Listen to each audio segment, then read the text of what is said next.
tal? Bienvenidos, ¿cómo están? Qué placer poner pienso en este gobierno que se inaugura. No seré muy largo en la introducción porque tengo a tres invitados tan de lujo. Los admiro a los tres, pero además son en esta cuestión del país de cercanías. Nos conocemos hace mucho tiempo, así que es un placer recibir en este caso primero a una compañera de trabajo, Laura Rodríguez, periodista. ¿Cómo te va, Laura? Muy bien, Daniel, muchas gracias. Un Periodista, placer. conductora. ¿Cómo decías vos, Daniel? La voz que te Levanta el ánimo inspira. en las madrugadas. Claro, Bueno, claro. 6 de la mañana, 6 de tampoco la tan mañana, madrugada. exacto. Daniel 7:15 a mí. Bueno, te das cuenta. Daniel Superviel, también periodista, pintor, decías, ¿no? ¿Cómo reivindicas esa cosa de Bueno, pintar, ¿no? hace 15 años ya que estoy Sí. dedicado bastante a eso. Exactamente, y además ejerciendo un cargo de relevancia en una usina de pensamiento, Sí. ¿no? Mira, el programa se llama Pongamos Pienso, y vos sabés que originalmente tenía que ver con esa cuestión de reivindicar a las usinas de pensamiento de Uruguay. Vos estás en una. Estoy en una y breve dato, los chicos economistas que trabajan en Ceres, todos menores de 25 años, de las 4 universidades, acaban de ganar el Premio Nacional de Economía. Qué bueno, es cierto. Estudiaron 64 medidas para lograr que el PBI crezca en los próximos años. O sea, la verdad que es un lugar de lujo que agradezco estar ahí porque es muy fermental la discusión permanente de los temas políticos, económicos, geopolíticos. Me encanta, me encanta. ¿Te gusta esto, Miguel, de que la gente piense? Me encanta. Y hablando de seres, ayer la asunción de Gabriel Odone y Martín Valcorba, un pibe se me acerca y me dice: vos no me conocés, pero yo recibí la máquina en las últimas máquinas de Ceibal. Estamos hablando cuando estaba en la blanqueada, y le digo: ¿y qué estás haciendo ahora? Trabajo en Ceres. Qué linda anécdota. O sea, Qué impresionante el otro día esa delegación que fue a Ceibal, ¿no? muy buena, la verdad, impresionante, todos quedaron impresionados. Hay que pensar más y hacer más, Pensar más y hacer más. en vez de hablar. Exacto. Bueno, hoy igual nos vamos a dedicar un poco a hablar. No, hay que hablar también, pero Y a no. pensar, o ayudar a pensar. Fíjate vos, de hecho, Laura, me gustaría comenzar contigo, porque aquí se están planteando en este gobierno que se está inaugurando, se está planteando lo que efectivamente corresponde, qué es lo urgente, pero también qué es lo necesario. A veces hay una convergencia entre lo urgente y lo necesario. Pero ¿qué opinás? ¿Cuál es la agenda que debería predominar en este primer tramo? A mí me gustó mucho el anuncio de esta Secretaría de Ciencia, Tecnología e Innovación. Me gustó que se haya elegido, que haya sido ese el anuncio, el único anuncio, más allá de que ya se había venido hablando, de que lo había nombrado Odone. Me parece que el presidente de la República decidió que quedara presente y plasmado en su discurso en el Parlamento, porque va a necesitar fondos, obviamente, pero por cómo está pensado y que tenga una cabeza científica dirigiéndolo, ya me parece auspicioso. No va a ser exactamente lo que me gustaría que sea, pero sí va a tener que ver por lo menos con delinear 3, 4 políticas de hacia dónde debe ir el país. El CONICET no lo logró. En su momento comenzó este organismo y nunca logró, sí tuvo un primer programa y ahora hace 10 años que está el mismo, no se ha modificado. Y creo que es fundamental tener 2 o 3 líneas, que es un poco lo que decís, que necesariamente tienen que proyectarse para poder empezar medidas a corto plazo también. Pero si no tenemos diagramado, si no sabemos para dónde quiere ir, y va a haber perdedores y ganadores. Pues decís la mirada larga. Y sí, pero hay que delinear 3, 4 líneas de Sí. investigación o de innovación. Y a inteligencia artificial, salud, que es fundamental. En la pandemia nos quedó clarísimo que necesitamos esa autonomía, necesitamos este concepto de una sola salud que avance. Hay profesionalizados, un montón de científicos que pueden avanzar en eso y adelantarse, ¿por qué no?, desde Uruguay, a generar conocimiento en eso. Pero necesitamos delinear hacia dónde vamos, a dónde va a ir la inversión del Estado y dónde vamos a generar esos núcleos de investigación, pero de poder dar el salto a la innovación. Bien. Me parece fundamental. Es por ahí, pero no solo por ahí, de pronto, Miguel. A ver, primero una precisión. Yamandú lo hizo ese anuncio en la campaña.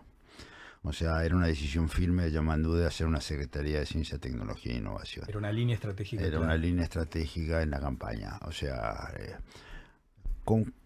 concuerdo bastante con lo que dice Laura, pero creo que, o sea, es fundamental que exista y es fundamental que lo antes posible esté diagramado.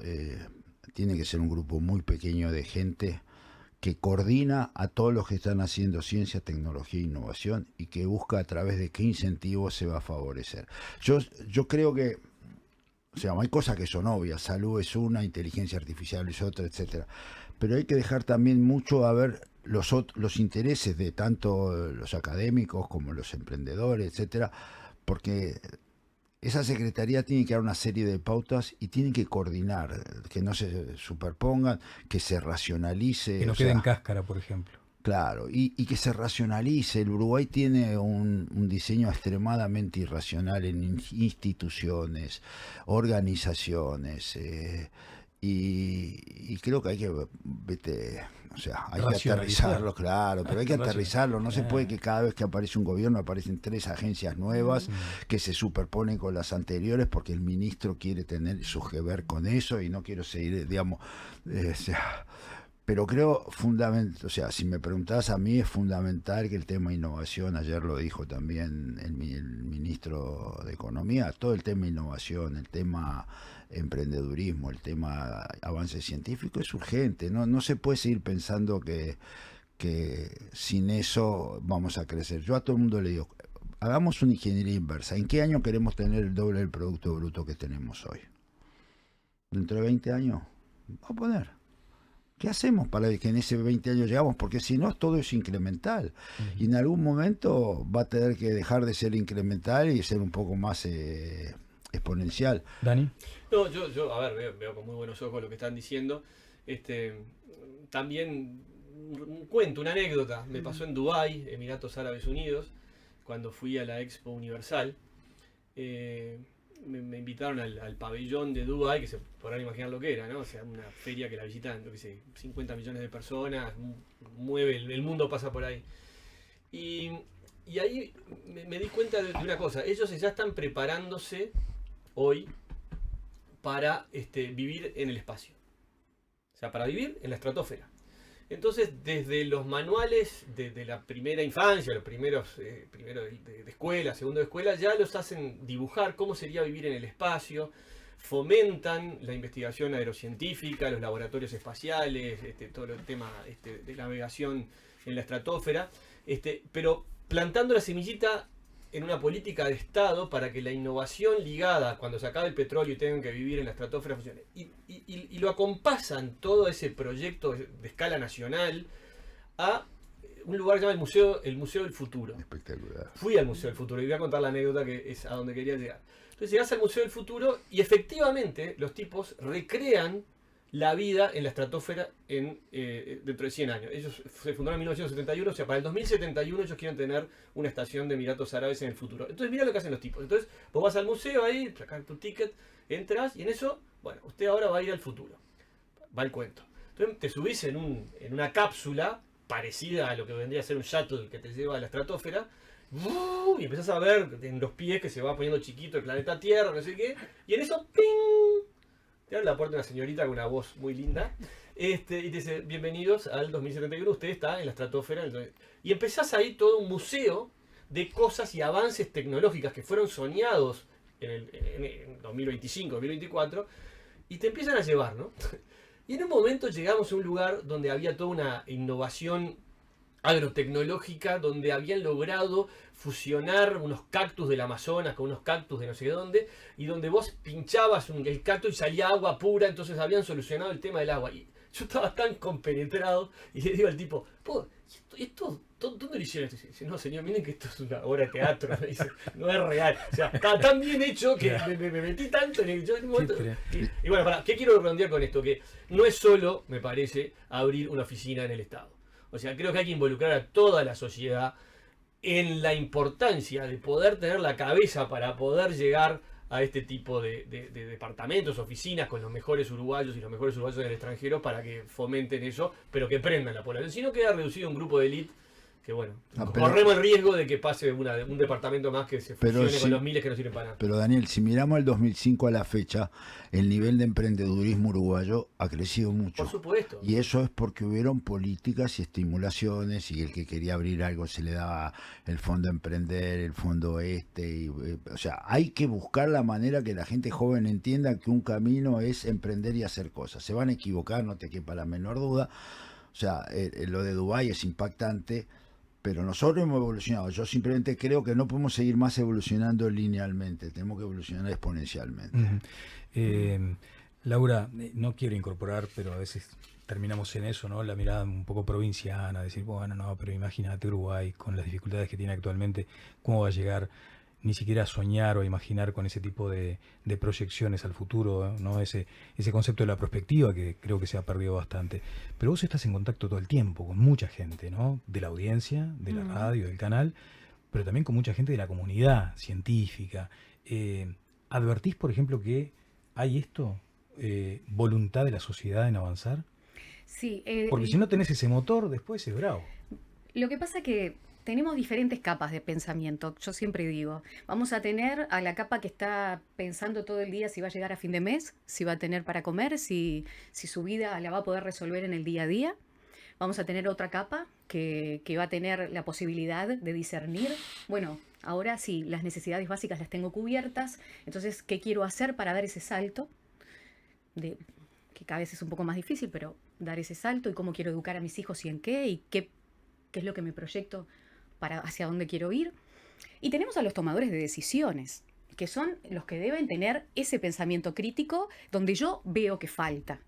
Realmente, por lo menos en la clase política, en los tomadores de decisiones, falta mucho esa visión y ese intercambio. Por eso, algunas cosas de lo que venían diciendo. Primero, lamentablemente los periodistas en los anuncios que se hacen en las campañas creemos poco. Entonces, hasta que no lo vi en el Parlamento y le di la seriedad que un anuncio tiene el Parlamento, para mí no es anuncio. Primero, punto número 1.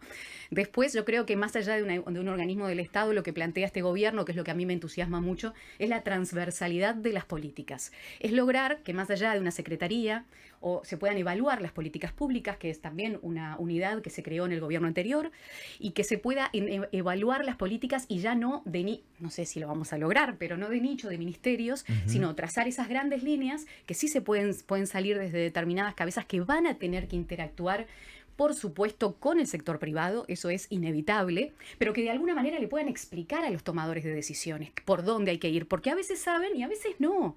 Entonces, la grandeza creo yo, de los mandatarios es nutrirse de los que realmente saben de las distintas disciplinas. Asumiendo el riesgo de una tecnocracia, por ejemplo. No, porque al fin de cuentas no, porque por eso el intercambio, porque si no tendríamos grandes gerentes como en Nueva Zelanda o tendríamos políticas de gerenciales y no políticos. Nosotros seguimos apostando a este modelo de democracia donde votamos y seguimos poniendo en los cargos a políticos en realidad. Pero sí tenés agencias o tenés organismos que de alguna manera nutran a los que toman las decisiones, y yo sí creo que algo en algún lugarcito capaz que se va, algo estamos haciendo bien. Porque mi hijo un día en una charla, vos que decías de las anécdotas, yo le decía, bueno, Tiziano... ¿Qué edad tiene? Tiziano tiene 17, está haciendo bachillerato tecnológico. Y me dice, le digo, bueno, ahora el mundo, o sea, ya no es Uruguay, es el mundo, tenés el mundo abierto donde sea, vas a poder trabajar de donde quieras, como sea y cuando sea, ya no tenés limitantes. Y me dice, no, mamá, no es el mundo, es el espacio. El futuro es el espacio. Y creció y nació acá en un barrio de Montevideo, en Uruguay, no en Dubái. O sea que algo estamos haciendo bien, más allá de la globalización.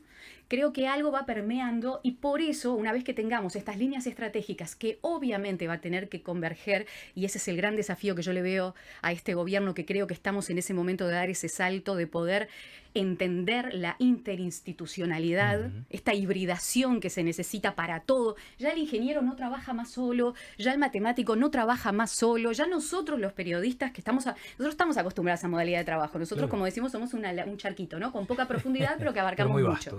Entonces, como sabemos poco, tenemos el teléfono del que sabe. Pero creo que en esa dinámica, con los políticos, para usar una palabra delicada, tienen que ser muy valientes. Tomar riesgos. Tomar riesgos y decisiones que a veces la sociedad no la va a entender. Pero una vez que se delineen esos campos, sí bajar esas líneas a los planes educativos, para que desde empezar, pero ¿para dónde queremos ir? Claro. Y después bajemos. Sí, que a veces la sociedad no lo va a entender. Mencionábamos la asunción del ministro de Economía, Gabriel Odone, lamentándose de ese crecimiento flaco, magro, escuálido, o sea, no sé cuál es el mejor calificativo para algo que nos impone un cambio, porque para llegar a esos estadios y a esa especie de mundo, no digo ideal, pero aspiracional, hay que crecer. Claro, lo que pasa es que, a ver, nosotros queremos resolver todos los temas a la vez en el Uruguay. Y creo que es un problema, hay que resolver distintos problemas. Por eso lo urgente y lo necesario. No, pero también, viste, siempre hay, o sea, mirás en perspectiva y hoy en inteligencia artificial, por ejemplo, hay muchas cosas que nosotros estamos en las mismas condiciones que el resto del mundo. Si no hacemos nada, dentro de 10 años ya vamos a estar afuera, o dentro de 5 o antes. Entonces nosotros tenemos que agarrar algunos temas que son, o sea, con la Secretaría, hasta que mañana hay que empezar a trabajar en la inteligencia artificial en el Estado. ¿Viste? Pues se va a hacer, soy consciente que se va a hacer.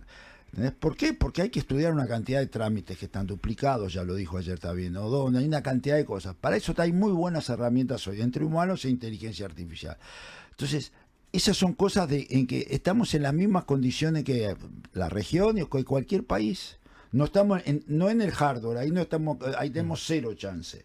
Pero en lo que hacer con AI, sí estamos. Entonces hay que empezar a trabajar. Y yo en ese sentido veo que hay una dinámica en el gobierno entrante muy buena. O sea, hay mucha gente, digamos, lo que decía Laura, hay mucha gente atrás de esto. Y esperemos que los políticos se animen a llevarlo adelante. Está bien, Miguel. De todos modos, también hay como rezagos que nos van acompañando, ¿no? Imagínate, y ahora quiero ir con Daniel respecto a las... ¿Querías hacer un apunte no, más? Claro, pero Dale. vos ponete a pensar, si nosotros miramos el fenómeno COMAP, que es los fondos de inversión para las empresas, ha habido muy poca variación en los últimos 15 años cuando el mundo cambió mucho.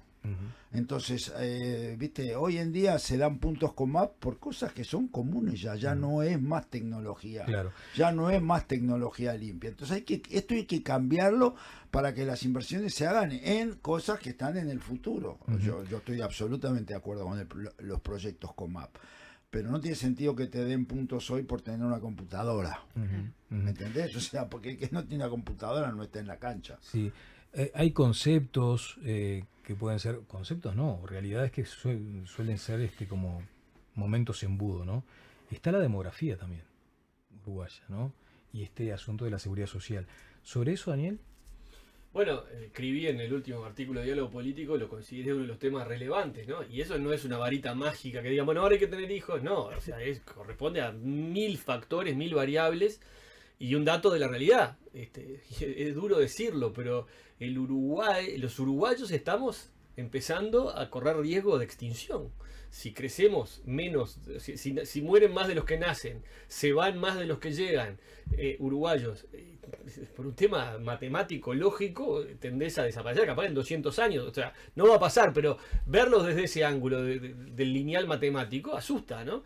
Y eso también implica, a mi juicio, toda una reestructura de cómo vemos ese tema en Uruguay, y creo que no está en la agenda de ninguno de los partidos políticos. No O sea, está hay en prioridades como desordenadas. Y bueno, yo creo que es una prioridad que debería dársele. Se le da ahora con el tema de la primera infancia, que va a haber una gran apuesta ahí, unánime, transversal, como decís tú, entre los gobiernos. Ayer O'Donnell volvió a reivindicarlo, por suerte. En su momento Ceres apoyó la propuesta de Cristina Lustenberg cuando estaba en aquel emprendimiento tratando de nuclear a todos los jefes de los partidos para decir, apóyennos, vamos a gastar menos y va a tener más efecto. Ojalá que así sea, ¿no? Y asumir también el tema de la migración e inmigración, relacionado a lo de la baja natalidad. El paisaje uruguayo poblacional empezó a cambiar con los venezolanos, con los cubanos, con las dominicanas, y va a seguir cambiando. Y tenemos que estar empezando a asumir que este mundo interrelacionado, cosmopolita, totalmente encendido geopolíticamente, va a generar que Uruguay sea un santuario de mucha gente y tenemos que estar pronto. Y una anécdota. Antes de la guerra de Ucrania, se nos apersonó un empresario muy pesado, y nos dijo, miren, lo de Ucrania está feo, Uruguay ya tendría que estar pensando cómo traer ucranianos a instalarse con sus familias en Uruguay, porque se va a venir la guerra y Uruguay es un país perfecto, pero no hubo capacidad de reacción desde el Estado, tampoco desde el sector privado ni las zonas francas, aunque sí sé que varios ucranianos están laburando desde allá para acá. Entonces, ese tipo de elasticidad que por suerte lo escuché tanto en Lubetkin como en O'Donnell, diciendo que van a tener oficinas pensando permanentemente este derretimiento permanente del paradigma con los cambios geopolíticos, va a estar, ojalá que funcionando y funcionando bien y que no sea una oficina más que no sirva para nada, ¿no? Para estar adaptado permanentemente a que necesitamos más población. Punto. Resumo mi intervención con eso. Necesitamos más gente viviendo en Uruguay. Y hay un detalle. Necesitamos, o sea, si nosotros somos un refugio o un santuario o un lugar donde la gente quiere venir, cada tipo que viene en general trae un PBI en sí mismo muy alto. porque o sea, en la recorrida del otro día en Ceibal había una cantidad de gente de Venezuela, esto y lo otro, que eran universitarios, que vinieron y hoy en día están en buenos trabajos. O sea, con la inmigración calificada te traes mucha formación, tipos que tienen profesiones, doctorados, de todo. Y hay que abrir las puertas, o sea, no podemos estar esperando, o sea, si la inmigración ha ayudado a muchos países.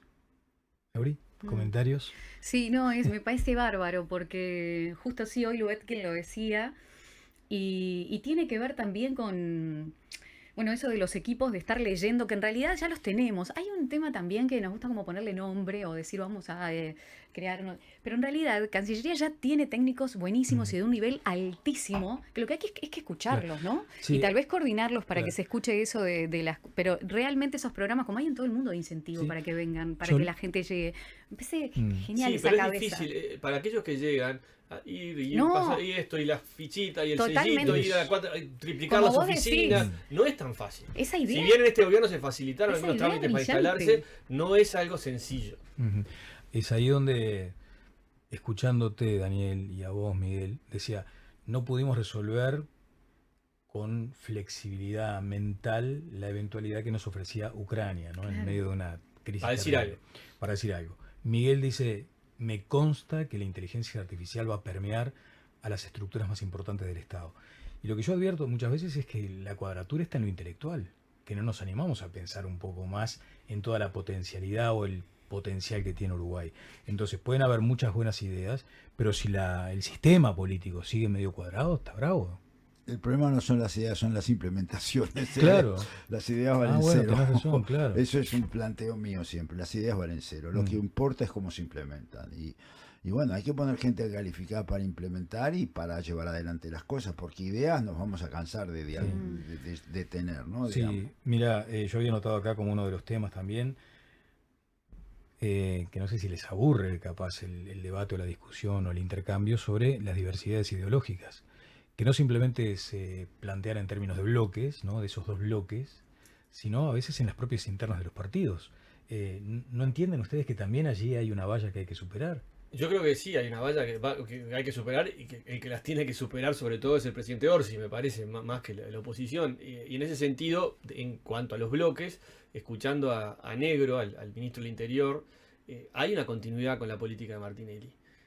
Hay la necesidad evidenciada de incorporar la academia, la evidencia, lo técnico, los enfoques duales. ¿Y por qué habla de un nuevo paradigma? No sé.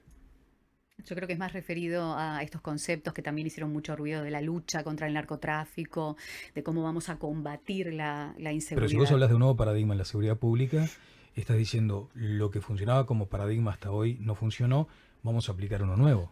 Déjame redondear. O sea, no creo No que necesariamente. Negro esté queriendo cambiar el paradigma. Yo creo que Negro está tomando, por ejemplo, el libro blanco de reforma del sistema penitenciario, que se cae de Maduro, que hay unanimidad. O sea, es un libro que el diagnóstico no podés estar en desacuerdo y la solución tampoco. Y eso viene del gobierno pasado, va para este gobierno y está bueno que así sea. Y acá es donde quería llegar. Hay determinados puntos como O'Donnell con la macroeconomía, como la Ceibalita, o sea, que ya trascienden los partidos políticos. O sea, Uruguay no puede perder la guerra contra el narcotráfico. No la puede perder. Y más allá de lo que haya dicho Negro, después dicen que lo citaron fuera de contexto, etcétera, no importa. O sea, no la podemos perder. Porque si perdemos la seguridad, todos esos migrantes que hoy ven a Uruguay como un santuario, van a dejar de verlo como un santuario. Entonces me parece que en esa batalla hay discusiones que Uruguay tiene que ser estar por encima de lo partidario y tiene que ser políticas de Estado. Y creo que en seguridad, así como se llegó en macroeconomía, estamos llegando a esos temas y ojalá que en ciencia y tecnología y innovación también. ¿Querías decir algo, Miguel? Sí, sobre- no, yo creo que hay un problema ideológico en todos los partidos y es transversal, digamos. Yo hago un planteo que es medio radical. Uruguay tiene un grupo de gente que cree que el Estado no debe existir y solo existe el mundo privado. Y otro grupo de gente que cree que la plata es infinita. Entre esos dos extremos estamos todos los demás. Y de alguna manera estamos divididos en la barrera hasta donde el Estado tiene que intervenir y algún otro detalle más. Entonces yo creo que hay que dar una discusión ideológica importante, pero no es decir, bueno, ¿cuál es el rol en la innovación del Estado? Si nosotros pretendemos que en la innovación el Estado no tenga que ver, estamos fritos. Todos los países que avanzaron, el Estado puso fortunas de dinero. Cito un ejemplo nomás. En Estados Unidos, en Estados Unidos.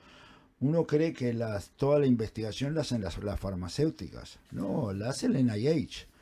Y después lo pone a disponibilidad o sea, hay una cantidad de plata en el mundo que la administra el Estado para que haya ciencia, para que haya tecnología, para que haya innovación. Después, el mercado, las empresas, todo lo que quieras. Y yo creo que eso hay que empezar a ponernos de acuerdo, porque mi crítica al gobierno que se fue es que hizo muy poco desde el punto de vista de innovación y eso porque creía que lo tenían que hacer los privados. Y yo creo que no, como de otra manera, creo que no solo lo tiene que hacer el Estado, tienen que estar los privados. Y yo creo que esa discusión hay que darla, para empezar, en ambientes académicos, ¿está? O sea, para que todo el mundo se ponga de acuerdo, por lo menos en ciertos ambientes. Y después, a nivel político, cada uno va a usar bandera que le sirve y todas unas otras cantidades de cosas que tienen que ver con el día a día, ¿no? Bien, vamos a hacer una brevísima pausa. Laura mencionaba, no sé con qué palabras lo dijiste, pero diste a entender todavía la persistencia de algunas chacras, ¿no? O sea que hay quienes cuidan su cuota, su coto de poder. Los ministerios. Y Miguel decía que también es necesario, como decía Doni también, ¿no? Bajar esa cosa de trancar los trámites, las burocracias. Muchas veces la política está de estímulos, de incentivos, debe ser revisada.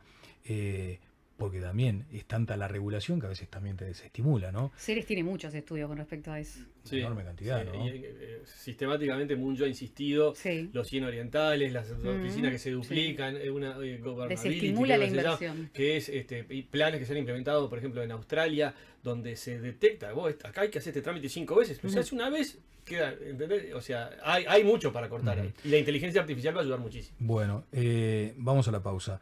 En la agenda de los medios, probablemente durante 5 años, lo que tengamos es desafío. esta controversia gobierno-oposición, quién se dice qué. Entonces, Mientras no sea Venezuela la agenda, y también, bueno, incorporando asuntos muchos como Venezuela. desafíos. Por eso vamos a hablar entonces de qué expectativas tienen ustedes respecto a eso, ¿no? A la necesidad de que, aún cumpliendo sus roles el gobierno y la oposición, haya espacio para otra agenda, o para hablar de otros temas o para elevar un poco esta discusión. Pongamos pienso en el gobierno que acaba de inaugurarse.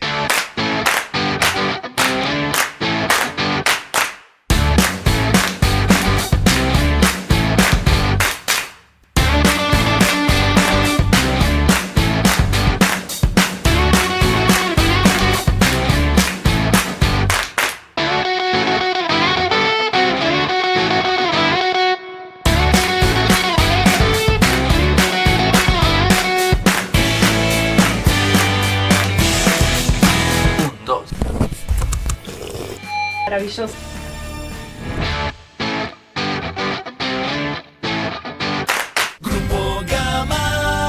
Ustedes saben que mucha gente me dice que soy dueño de Grupo Gama. ¿Será porque me ven siempre acá? Pará, Chino, a mí también me dicen lo mismo. Seguramente no vieron alguna foto juntos. Aguante, muchachos, a mí también me dicen lo mismo. Porque Grupo Gama es de todos. Conéctese usted también a Grupo Gama. Festejando 30 años junto a las familias uruguayas.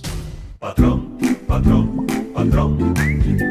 Patrón, patrón, patrón. Si es sanitaria, es patrón. Líderes en mantenimiento sanitario. Todos los emprendimientos tienen una energía especial. Una energía que los hace avanzar, que no los deja detenerse.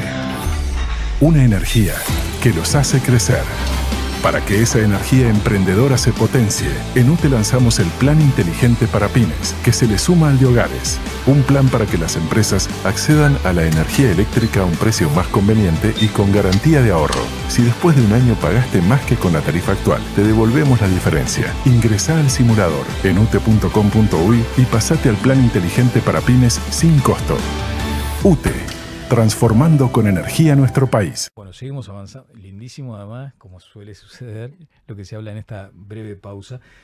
¿Qué esperan de esa relación gobierno-oposición? Porque además las campañas electorales con suerte empiezan el 2 de marzo, ¿no? O sea, ponele que sea una campaña continua, pero es muy probable que ya haya gente buscando perfil, especulando, manejando, digamos, cómo va a administrar sus propias presencias públicas de un lado y del otro, porque la campaña electoral ya está en marcha. A veces es como medio como atrevido decirlo así, ¿no, Miguel? Mira, yo creo que Hay una cosa diferente esta vez. Sin ofensa, ¿eh? No, hay Cuidado. una cosa diferente esta vez, que tenemos un presidente, a mi gusto, mucho más dialoguista de los que yo he conocido, que busca, históricamente, ¿no? Busca acordar, lo ha hecho en sus otros cargos, y el Frente no tiene mayoría en diputados, o sea que eso va a implicar aprender a negociar, que es una dificultad que tiene... Aprender a negociar. Y es una dificultad que tiene Uruguay, o sea, no es que tenga, o sea, hay una cantidad de cosas que se han hecho porque hubo consenso y después se ha hecho difícil negociar. Si uno mira, digamos, la forma en que se negoció la ley de seguridad social en general, cada uno venía con un reclamo último y le cambiaban para satisfacerlo, en vez de haberlo hecho toda una discusión más como concepto, no, o sea, estoy hablando. Y me parece que en ese sentido algo se va a tener que mejorar. También creo que hay una realidad, como decía Daniel, sobre ciertos temas. No se puede seguir diciendo blanco, negro, porque no va más. Entonces, viste, a mí lo de las cosas reguladas, yo en tono de broma media seria, decía, empecemos un Twitter que diga, yo creo que este trámite hay que suspender. Y el otro dice, y este trámite, y que después se vayan limpiando, porque hay N trámites, ¿está? O sea, hay N cosas que habría que corregir. Yo creo que en ese sentido, o sea, hay bastantes consensos. En donde no va a haber consenso va a tener que ver con política exterior en algunas cosas, política económica en otras, o sea, pero también los partidos necesitan cierto perfilismo para mantener sus roles, si no, ¿cómo viven? Como etiqueta, optimista, entonces. Sí, siempre optimista. Yo voy a complejizar un poco el análisis. No, yo en el anterior bloque tú mencionabas el tema de los liberales y los superestatistas, ¿no? Yo creo que un gran problema que tiene hoy la política uruguaya es la ausencia de un discurso liberal. Y no estoy hablando de un discurso liberal a lo Milei, que lo repruebo totalmente. Un discurso liberal a lo Ramón Díaz, a lo Ignacio de Posadas. Un discurso liberal que cuestione el Estado desde la democracia, ¿no? Diciendo, bueno, pará, ¿por qué necesitamos tener esto y esto y esto y esto si podría, no? O sea, creo que el gobierno de la calle Pou, que arrancó con un discurso más liberal, cuando se enfrentó a la pandemia y debió apelar al GACH y al Estado para poder pasar esos años tan difíciles que pasamos los uruguayos, él sale de la pandemia con un discurso diferente al que entró, reivindicando el rol del Estado y no anteponiendo el Estado versus el mercado, sino diciendo la complementación de ambos, ¿no? Esa mitad de la que hablabas tú. No es lo que pasa con Milei, que dice que el Estado son todos estafadores y los impuestos son ladrones. O sea, entonces, pero creo que la alarma sonando del discurso liberal bien entendido al Uruguay le hace bien. No es mayoría, pero hace pensar. Y yo creo que en la última campaña electoral eso desapareció del mapa porque hubo toda una confluencia hacia una especie de ese centro moderado, de suaves ondulaciones del país del empate, ¿no? Donde no hagas muchas olas, no promuetas algo demasiado porque te van a sancionar por políticamente incorrecto. Y allá vamos. Y así nos metemos en este gobierno sin grandes promesas, sin grandes anuncios de reformas de nada, ni refundacionales, como lo dijo Orsi. Y bueno, estamos apostando a la credibilidad que nos genera un O'Donnell, que esté Miguel allí arriba cortando el bacalao y varias gente que nosotros respetamos muchísimo, pero con signo de interrogación. O sea, no hay grandes anuncios para este gobierno. Es la verdad. Yo lo que creo es que tienen que hacer que las cosas funcionen y me parece que pasa por eso. Tenemos un montón de diagnósticos y aún así no logramos plasmarlo. Me parece que los diagnósticos están, muchas ideas que fueron presentadas no funcionaron en el periodo anterior, no se pudieron llevar a cabo y me parece que es hora de que las cosas funcionen. Cuando nos importa todo, no nos importa nada. Ese es un concepto también que ha quedado muy plasmado. Cuando queremos todo, no podemos todo, tenemos que concentrarnos. Yo lo que creo, o por lo menos es el optimismo que le pongo, que me caracteriza, es que realmente se pueda avanzar hacia ese trabajo de decir, bueno, ya bastante. Yo creo que realmente las noticias con las que empiezo a las 6 de la mañana son terribles. Me parece que hay cosas que están tremendamente mal. Y a mí me costó mucho también entender eso de por qué no la reforma de la... Pero en realidad yo necesito, por ejemplo, un INAU que trabaje correctamente. Porque eso sí lo discuto. Hablamos mucho de primera infancia y yo tuve que vivir denuncias terribles desde dentro de un organismo del Estado que no funciona. Entonces, me parece que hay tanta cosa que venimos arrastrando que funciona tan mal que si no ponemos pienso y decimos por lo menos lo que tenemos que funcione bien, y sí, tal vez haya ideas innovadoras, pero creo que en ese sentido hubo grandes reformas que al fin de cuentas no. Vamos a ver qué pasa con el diálogo social, pero la educación, en los hechos, lo curricular no se discute demasiado, sí la participación de los docentes, pero no se quiere ir atrás con esas reformas que todos sabían que había que llevar adelante. Vamos a ver, repito, lo que pasa con el diálogo con respecto a la seguridad social, si hay grandes cambios.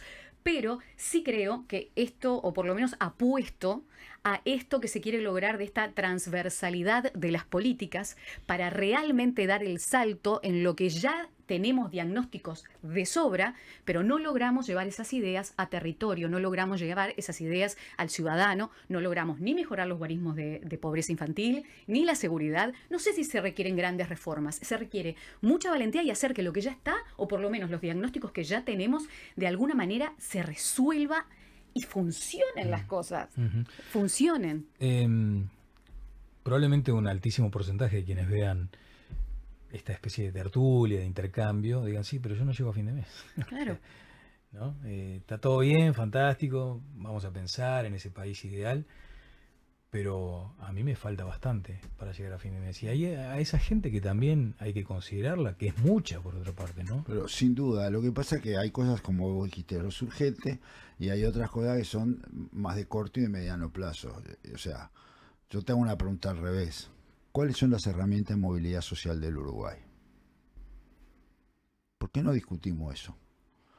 ¿Viste? Porque de repente terminar el liceo no es una herramienta de movilidad social. Trabajar en tecnología sí. Entonces, si es así este diagnóstico que yo digo... Miguel, te hago una preguntita, ¿no? Que creo que en algún momento lo hablamos también. ¿Debe ser un poco más dirigista el Estado en esas cuestiones? No, a mí, ¿qué quiere decir dirigista? Dirigista quiere decir, mira, estudia esto que por acá te va a ir bien. Al estilo Alemania, que Sí. le hace un test en sexto de escuela a ver si va a ser el liceo o vocacional. Yo creo que no tiene sentido empezar la discusión porque este país empezar esa discusión va a abarcar 3 años. Yo personalmente creo que no, yo creo que al revés. Pero hay que estimular en todo caso. Para mi gusto hay que estimular a que de alguna manera haya más gente estudiando ciencia, tecnología, innovación, ciencia, tecnología, ingeniería. ¿Y el estímulo por qué vía? Por vía mostrar qué cosas se puede lograr, mostrar cómo se puede ascender socialmente, mostrar qué tipo de trabajos son unos, qué tipo de trabajos son otros, etcétera. Es un trabajo cultural, social muy importante que hay que hacer durante años para que la gente tienda a ir para ahí. O sea, en el Uruguay solo el 16% de los ingresos a la universidad son en carreras STEM. STEM son ciencia, tecnología, ingeniería y matemática. En los países desarrollados está cerca del 50%. O sea, para producir conocimiento con 16% de gente que entra a la universidad en esas carreras, es poco. Nunca vas a llegar. Punto. Podemos hablar de todo lo demás, pero, o sea, por eso digo yo, eso es más en el medio alcance. ¿Viste? Tenemos que enfocar que más gente le interese eso. Estoy totalmente de acuerdo. Y bueno, sí, es así. No sé qué agregar. Claro. Habrá que poner becas para estudiar eso, no sé, ¿viste? No, lo que pasa es que también lo planteabas como un debate pendiente, esta cuestión del ascenso social, que en un momento se configuraba de determinada manera, hoy eso cambió completamente, ¿no? En Ceres trabajaron también sobre eso. Sí, claramente. Y ahora estamos trabajando en una investigación que tiene que ver también con la primera infancia y los quintiles más bajos, como eso después se va arrastrando a lo largo de la historia. Entonces, si no atacás de 1 a 4 años, generalmente son los que se caen en el liceo y olvidate de llegar al nivel terciario es imposible, ¿no? Y plantearon aquello que también les cayeron con todo cuando midieron la pobreza multidimensional y blanquearon los números de la pobreza. Yo me acuerdo claramente por eso. de hablar con Díaz con respecto a ese estudio. El tema de la pobreza y la marginalidad es claro un tema que necesita estar ahí sí no hay mercado que esté, ahí sí tiene que estar el Estado, ahí no hay duda. En una sociedad que se informa por titulares, muchas veces se cae en la tentación de decir, bueno, vamos a simplificar este asunto. Cuando se pelearon O'Donnell con Castillo por temas puntuales, la gente entendió que esa iba a ser la tónica de aquí para adelante en el gobierno. ¿Tienen expectativas de que esto quede totalmente resuelto, que después todo se resuelva No, en yo un creo que gabinete? no va a quedar resuelto, va a haber una tensión absoluta y permanente. este año en la discusión de la ley del presupuesto se va a ver, porque la caja da para 100 y hay 200 pidiendo, entonces digo, alguno vas a priorizar y otro no. En cuanto a la transversalidad, se habla de apoyar a la primera infancia, se habla de apoyar la ciencia y la tecnología, y se habla de desregular. Entonces, digo, en ese triángulo va a tener que moverse Odone, reactivando la economía y tratando de crecer más del 1% anual, que es lo que nos está pasando. Y bueno, yo le deseo todas las suertes a Odone, las garantías intelectuales y personales a mí me las da. Ahora que va a ser difícil, va a ser muy difícil. Y bueno, veremos cómo sale esa discusión. Yo soy optimista por naturaleza. Yo creo que parte del discurso necesario de los medios y de los políticos es poner cada día un poquito de pimienta para que salte y haya discusión. Yo creo que en los 15 años anteriores del gobierno del Frente, el astoribergarismo, como decía Manini, fue el que manejó la economía durante esos 15 años. Yo creo que las ideas de Odone y todo el equipo son parecidas a las que inspiró Astori. Creo que va a haber tensiones en algunos momentos, no me cabe la menor duda, es lógico.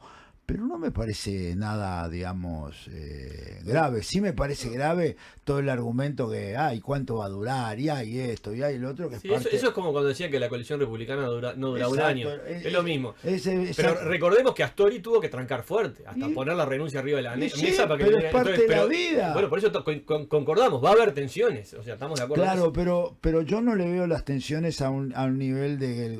O sea, que dramático. No, porque, a ver... Está claro las posturas del Frente como son para algunas cosas. Ya no son las posturas del año 71 que se iba a nacionalizar la tierra, la banca y la reforma agraria. Hay toda una... O sea, sí, por suerte ahí hay una evolución de pensamiento, lo dijo el propio Odone, me acuerdo que fui a una charla en el Expreso Posito y dice, hay cosas que digo yo que si las decía en 71 me sacaban a pedradas de acá. Por suerte la izquierda evolucionó y aceptó que la inflación es mala, por ejemplo, entre otras cosas, ¿no? O sea, hay la derecha ganó la batalla de la macroeconomía. No, la ganó la realidad, la ganó la realidad. Ganó la batalla. Miguel, no fue la derecha, la ganó la realidad. Daniel, mi nuera siempre dice eso, la izquierda ganó la batalla del tejido social, de la importancia del tejido social, y la derecha ganó la batalla de la macroeconomía. Ambas son realidades. Hoy la derecha acepta de que hay que tener un tejido social y la izquierda acepta que hay que tener macroeconomía. Hace 20 o 30 años atrás era totalmente distinto. En ese sentido lo digo, no estoy haciendo una apoteosis de simplemente hay realidades que no se puede jugar. La economía no se puede jugar, la realidad social, o sea, los niños, si no los atendemos de 1 a 4 años, estamos fritos, de 0 a 4 años, pero estamos fritos, ¿viste? O sea, Cristina Lustenberg hizo en su momento un trabajo sobre el cerebro, no sé si ustedes lo recuerdan, al detalle. O sea, hay realidades que no se puede uno golpear y decir no existen. Pero va a haber tensiones, sí, porque hay gente que sigue creyendo de que se puede gastar más de lo necesario. Y hay gente que sigue creyendo que el mercado va a resolver todo. Y bueno, pero vivamos bien las tensiones y que la prensa y los políticos le sacan, digamos, la hacen estirar un poco más, un poco menos, porque tiene que seguir estando vigente a los 6 meses. Sí. La prensa a veces toma declaraciones. Y pero elige. Pero una declaración pública de un ministro que te dice, por ejemplo, como Odone, que en su momento ya designado mencionó lo de la edad jubilatoria y que generó un llamado de atención del propio presidente, ahí la prensa lo que tomó fue lo que dijo uno y el otro, en un tema muy sensible, ¿no? Elige bien. Y después, con esta cuestión de Castillo confrontando la posible desindexación salarial, fueron manifestaciones públicas. Daniel, la prensa tiene que saber elegir para armar un poco de ruido y está bien, yo no lo critico. No hace un estudio hasta el final, o si lo hace, usa lo que le sirve. A mí una persona de un diario matutino me dijo, hay 3 tipos organizaciones dentro del diario. El directorio, el que pone los titulares y el periodista, y no siempre coinciden. Y es así. Vos decís una cosa en un reportaje y en primera plana aparece otra.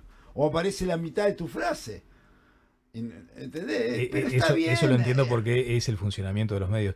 Lo que me refería es que muchas veces lo que hacemos es tomar declaraciones y en función de eso, obviamente, empezar a explorar, ¿no? No, pero está bien. Yo no, o sea. ¿Querías agregar algo, Dani? No, bueno, sí, que el buen periodismo refleja las tensiones, y si las tensiones a algunos les caen bien que salten a la prensa y a algunos prefieren que no salten a la pierna. Yo prefiero que salten y yo elegir si les hago caso o no, de que se tape, pero bueno, está. Y Laura, hoy decías, soy biológicamente optimista, ¿no? Sin embargo, te las has agarrado muchas veces con el sistema político, ¿no? Sí, la verdad que sí, pero lo que pasa que yo los escuchaba y es inevitable que es lo que nos pasa todos los días, ¿no? Es un concepto y enseguida la izquierda y la derecha. A la izquierda vimos la ideología, ¿no? Salta enseguida. ¿Y qué es la realidad o no es la realidad? En realidad son conceptos distintos de cómo se realizan, de cómo se pueden llevar adelante las cosas y queda expuesto totalmente. Y nos pasa a veces a un nivel más alto en una discusión como esta, que es excelente, y a veces a niveles más bajos. Creo que los conceptos de cómo se quieren lograr las cosas a veces se tienen y después es difícil eso mismo, ¿no? Veía los conceptos ahora de Laudelar, he escuchado, a mí me enoja mucho, realmente me enoja mucho que se diga que Laudelar es un nido de comunistas. Me parece una falta de respeto a una institución histórica como Laudelar. Porque además es una falta de respeto a muchísimos docentes y a muchos profesionales que se formaron ahí. Como me molesta muchísimo que se diga que la derecha como insensible o falta de sensibilidad social. Pero también es cierto que hay determinadas líneas de cómo se prioriza o cómo se busca realizar y bajar las políticas. Y la verdad que alguien me dijo algo, otro colega me lo dijo muy fríamente, me dice: Laura, se busca ganar elecciones y es lógico que hay cosas que pasen, vos te das de bomba contra algo que es el propio sistema político. Y la verdad que sí, que me molesta mucho porque los vemos, los palpamos, porque una cosa es hacer una entrevista, levantar otra cosa es cuando uno se mete durante un mes en una investigación donde ve, y realmente me cambió la vida, donde ve las desgracias más bajas que puede vivir un ser humano, ¿no? Al punto que, como pasó con la muerte de esta adolescente embarazada. Entonces, ahí me enojo mucho, porque realmente se nos va la vida de nuestros niños, se nos va la vida de mucha gente. Y yo no sé si es el liberalismo, si es el Estado, me importa poco. Sí creo que tenemos que saber leer la realidad porque después las cosas nos explotan en la cara. Y hay una cosa que escuchaba a Buquet, que compartimos también una tertulia hace muy poquito con Daniel, y él decía algo: está muy buena la alternancia que nosotros tenemos en nuestro país, pero ojo con la alternancia esta, porque genera grandes conflictos en la sociedad. Y nos vamos a los extremos que nadie quiere. Entonces, está muy bien un sistema político que se autorregule y una izquierda y una derecha, como son las uruguayas, ¿no? Que son bien distintas. Pero ojo también, ojo con esto es así y esto es así, porque vamos generando y vamos permeando en la sociedad también un discurso que no colabora y no ayuda en esa democracia que tanto queremos cuidar. Entonces, está muy bien esto que nosotros tanto hablamos, pero en los hechos a mí lo que me enoja mucho es que no se lee desde el sistema político a veces lo que permea y que es algo sumamente violento, que genera, porque nosotros al fin de cuentas, ¿para qué está el periodismo? Yo siempre lo digo, nosotros generamos ciudadanía.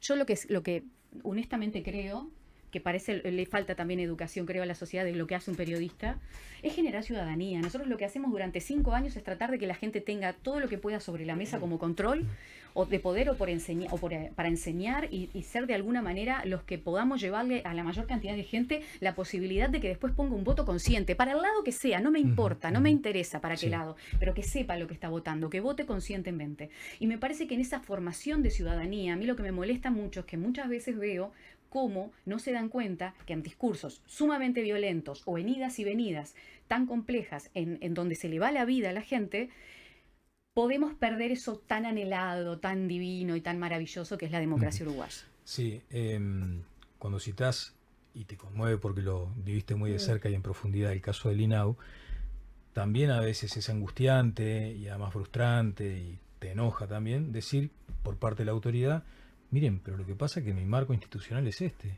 Yo podía actuar de acuerdo a mis propósitos institucionales hasta aquí. De la puerta para afuera no puedo hacer nada. Te lo dice la gente del INAU en este caso, ¿no? Y vos decís, y es verdad, tal vez que haya una parte de razón en eso. Es decir, bueno, hasta acá puedo llegar y no. Es verdad. ¿No? A ver. No, digo, hay cosas, hay que ser sensible. Estás Está en bien, un cargo, tenés que pero el ocuparte de las argumento cosas. es, Miguel, cuando te Pero dicen sí, pero burócrata ese argumento. es bueno. Digo, está, viste, es como si vos tenés una idea muy buena y a lo primero que se lo contás es a la sala de abogados, te van a decir que no se puede hacer. Está bien. ¿Entendés? Pero hay que... Lo que pasa es que el servidor público tiene que ser un servidor público. El que ocupa un cargo, el que está en el Estado, tiene que ser un servidor público, sabe para qué causa está. Y te saltás por tus reglas, por tus reglamentos si es necesario. Pero en algún momento que si hay que hacer algo que sea distinto, hay que buscar hacerlo distinto, no decir no puedo. Si vos me decís, bueno, me resguardo y pregunto, es una historia.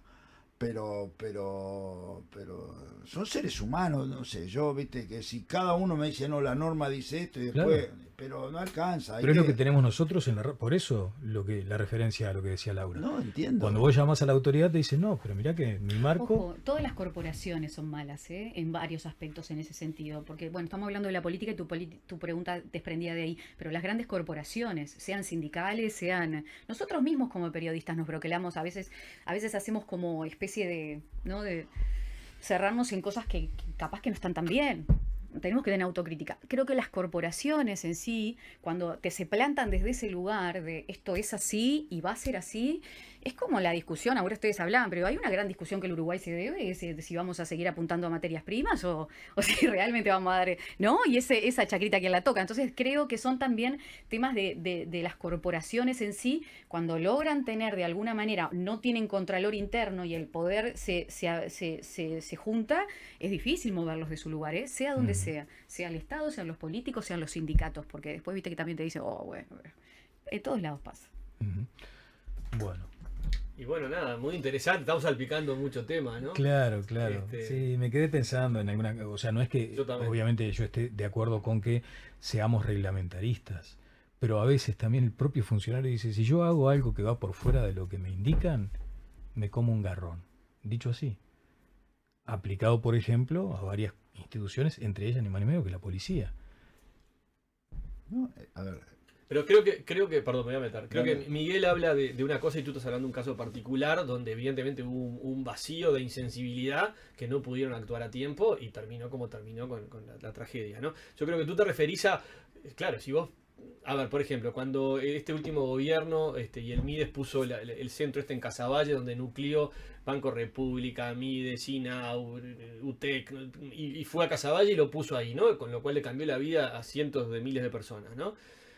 Lo primero que le dijeron era imposible, esto no se puede hacer, y que funcionó ahí la transversalidad, nuclear diferentes, y al final lo usa y ahí está en Casaballe. Entonces, va por ahí la solución del Uruguay, ¿no? O sea, que esos ministros que defienden sus chacritas vean el conjunto y dejen de ver la ventanita con la cual miran el bosque. Me parece que va por ahí. Y después, evidentemente, necesitamos gente con coraje que se anime a tirarse al agua con un plan Ceibal, con la Ceibalita, cuando tenía el sindicato en contra, el Ministerio de Educación en contra. Exacto. Germán Rama lo quiso hacer, lo mataron y después resultó que tenía razón. O sea, ¿quiénes terminan cambiando el Uruguay? Los que se animan contra el sistema y se tiran al agua y reman.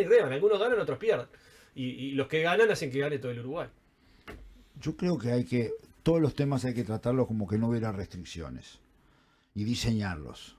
Y después le empezamos a poner las restricciones. Una de las cosas que siempre hicimos en Ceibal es decir, no me vengan que no hay plata, tenemos toda la plata sobre la mesa, ¿cómo hacemos para implementarlo? Después piensa que obviamente no hay plata, no hay esto, no hay lo otro, pero porque si vos, el Uruguay empieza todo con el ¿por qué no se puede?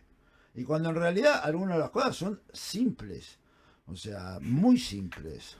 Bueno, qué charla maravillosa. Lamento decirles que nos ha ido tiempo. Ya está. Pero hubo un ejemplo, mirá, clarísimo, pasó con las patentes. No sé si se acuerdan que siempre el SUSIBE cae en enero. Se ingresó el año nuevo, querían ingresar los autos nuevos, no podían, no les daban la patente. Los que querían viajar e irse de vacaciones no podían y se armó un lío bárbaro. Y alguien dijo, esto se puede resolver. Esto es una burocracia tonta, es un problema tonto que se puede resolver. Vio el tweet, vio la queja que además surgió de Twitter, la resolvió en pocas horas. Yo tengo un tema que me angustia y lo planteo cada vez que tengo un micrófono, que es, ¿cómo es posible que en el siglo XXI para buscar un medicamento hay que ir a la mutualista y no a la farmacia de tu barrio? Explíqueme a alguien, ¿por qué? Nadie me ha podido dar esa explicación todavía. ¿Cómo es posible que una señora o un señor de 85 años tiene que ir a ACE o a su mutualista? Porque los que están en los privados se lo mandan. Pero los demás tienen que ir a buscarla. ¿Por qué? Sí. Que es una agresión a la ciudadanía. Nos empezamos hablando de la gente. Es una agresión. O la mamá con un bebé tiene que ir a buscar porque no tiene dónde dejar el bebé. ¿Cómo es posible que no pueda ir a la farmacia de su barrio? ¿Por qué no se resuelve? Ojo que ya se lo plantea la ministra también, ¿no? César García es de la Intendencia, lo quería nombrar y se me había Sí, ido el César nombre. García Costa. César García Costa fue el que en pocas horas Sí. resolvió Claro. un problemón. Miguel, muchas gracias. No, gracias a ustedes. Miguel Gracias a Bregner, vos. Daniel Superbiel, muchas gracias. Gracias por la invitación. Gracias. Laura Rodríguez, Muchas muchas gracias, ¿eh? muchas gracias. Tendríamos que repetir esto. La verdad que sí, unos cracks, la verdad. Así, Mismo digo. viste, por algo el programa se llama Pongamos Pienso. Sí. Gracias por estimularnos el intelecto a los tres. Bueno, y estamos cerrando. Nos vamos a reencontrar el próximo jueves. Que pasen bien.